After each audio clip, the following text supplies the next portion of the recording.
morning, guys. So today we are canning up all that pineapple. I decided to can this batch and then I'll buy more for the other things that I want to do. But I thought I would go ahead and turn on the camera for anyone that may have a skewed version of what canning pineapple may look like. Excuse me. It's messy. It is a very, very messy. I have a trash can beside me. These are the pieces that are going to get canned. In here, which is something I wanted to show you, in here are all the cores and shavings that still have the eyes on them. This is all going to get covered in water and boiled for about 10 minutes, and then that is what we're covering our pineapple in. That's going to be our canning liquid, because these are super sweet pineapple, so I don't want to add any syrup, I don't want to add juice, and so I figured instead of wasting the cores and shavings, I'm going to get the juice out of them. So I'll have like a weak pineapple juice, and then that is what I'll use to can with. Now, as far as getting the pineapple to this state, I have tried every way that you could think of to do this. And yes, the hammer is here because of the pineapple.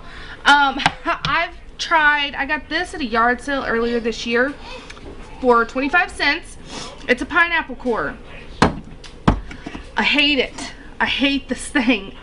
It's great in theory because, let me find, here's the core of one of the pineapples that I did with this.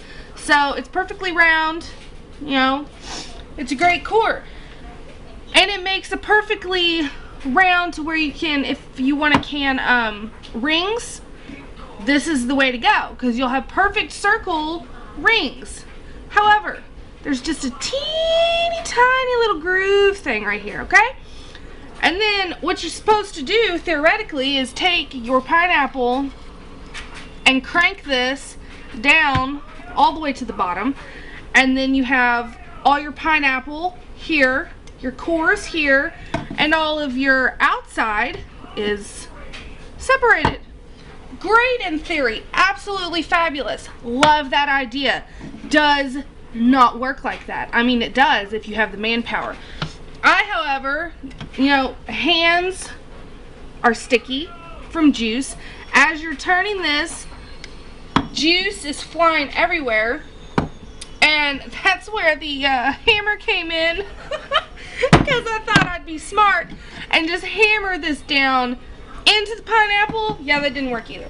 So then I tried skinning the pineapple, then coring it, but that took forever.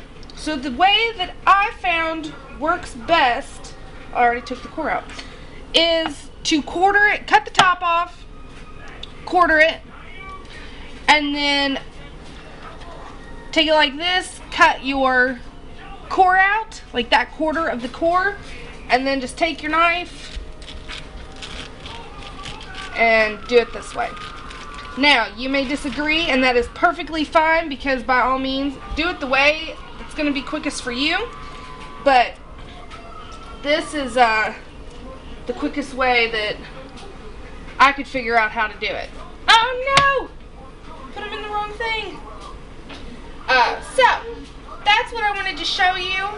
I'm going to get me another bowl and keep doing this, and I will bring you back whenever we're on to our next step. Alrighty, so we are ready to can, and I have printed out from the National Center of Home Food Preservation on canning pineapple. You can can it in water, apple juice, white grape juice, very light syrup, light or medium syrup.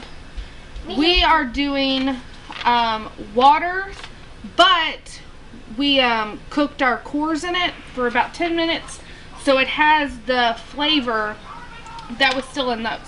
So we didn't waste. And then we're also going to be, I forgot to mention this earlier, we're going to be using the skins, the peels and stuff. That's going to make some pineapple vinegar. So we are wasting nothing, And these, I'm going to do pints. I've had them sterilized, and they are going to go for 15 minutes in the water bath canner, 1/2 inch of headspace. So, you can do a raw pack or hot pack. I'm doing hot pack because I wanted to get all the air out. So I just put them in the strained juice that I made, and then let that go for about 5-10 minutes just to get the pineapples heated through. And now I'm going to jar them. But you could do it the raw pack method, where you just put your raw pieces in the jar and then pour your hot liquid over top. I'm just choosing to do it this way. It's your 1/2 inch of headspace. So that looks good. And then I also, on my clean rag, I have white vinegar, and that is to wipe the rim of the jar, to make sure that there's nothing on our rim. And this is just what I'm going to be doing. I have enough jars sterilized for 1 canner load. I'm going to see how much that gets me, if that uses all that's in here or not. I don't know, because this is, I think this is 8 quarts, I think, and I have it full, so who knows. I may have 2 canner loads already in this pot, but I will let you know after this is gone for its 15 minutes in the water bath. Alright, I got all my jars in there. I still have pineapple left over, and this is 6 pineapples. So 6 pineapples gave me, let's see, 1, 2, 3, 4, 5, 6, 9 pints, plus at least another 3 pints is still left. So a good turnout for sure. I wasn't sure how many it was going to do. Also, forgot to say, make sure you debubble in your jar. I use this, and this also tells me if I have the 1/2 inch headspace or not. And then last, what I wanted to show you, because we have hard water, we have a lot of lime in our water. So, I always do this when pressure canning, but I also want to go ahead and just splash some white vinegar in my canning water, and then stick my lid on. Now this is my Presto canner, which I'm sure you can see, because I did, but it's rusted, have a water bath canner. So I take the gasket from here out so that it doesn't pressurize. And then I go ahead and, maybe I'm doing this two-handed. There we go. Ugh.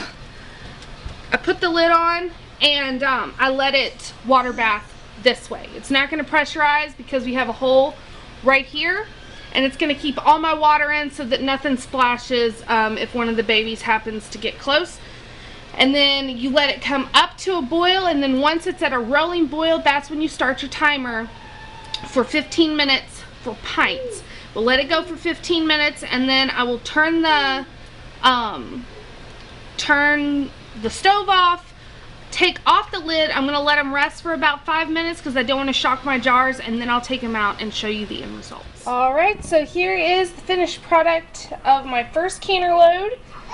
9, all beautiful. And you can see how they aren't really floating. That's because I did the hot pack method. If you do the raw pack, oops, see, one already popped. If you do the raw pack method, you'll get more floating because there's still air in the fruit, which doesn't hurt it. It's just, I think it's prettier, more aesthetically pleasing when it's all over the jar and not just floating on top. So, and this is what's left out of doing 6. So I still have plenty, plus another 4 that I haven't even done yet. So this was the first product, and I hope that you enjoyed this video, and I hope you see you next time, because I'll be doing some jam with some of this pineapple as well. Ooh, don't you just love the popping sound? Ah, music to my ears. Until next time, guys.